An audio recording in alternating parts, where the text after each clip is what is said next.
Le problème avec Tyla, c'est qu'effectivement, elle est magnifique. Tout le monde parle d'elle, mais il faut rapidement qu'elle transforme l'essai du premier hit single Water que tout le monde connaît en un second hit ou alors même en un troisième hit parce qu'elle a une exposition incroyable. Quand on la voit arriver en Afrique du Sud, vous avez vu comment c'était ouf. On l'a vraiment accueillie comme une superstar.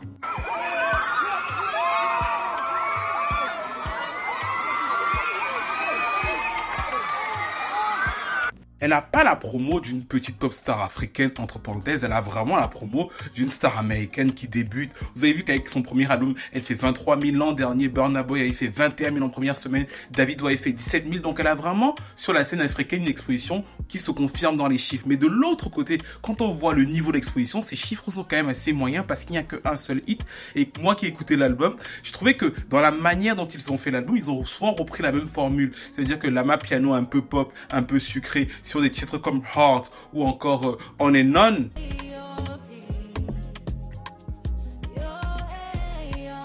Et je trouve franchement que c'est assez dommage. C'est assez dommage notamment au niveau de ses capacités parce qu'elle veut vraiment danser. Les gens qui la comparent à Rihanna, moi je suis pas d'accord parce que je trouve que chez elle il y a l'envie d'être une performeuse, ce qui n'est pas le cas de Rihanna. On peut aimer, ne pas aimer Rihanna. Rihanna n'a jamais voulu être une performeuse. Chez Tyla, on voit qu'il y a quelque chose qui est en train de se construire de ce côté-là.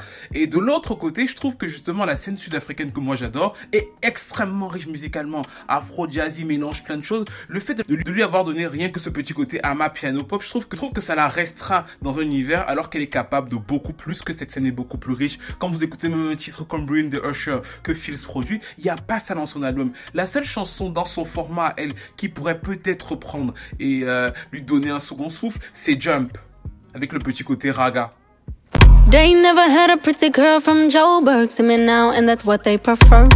C'est pas un mauvais disque pour moi, je prends plaisir à l'écouter, vraiment agréable, mais il manque de finesse en fait.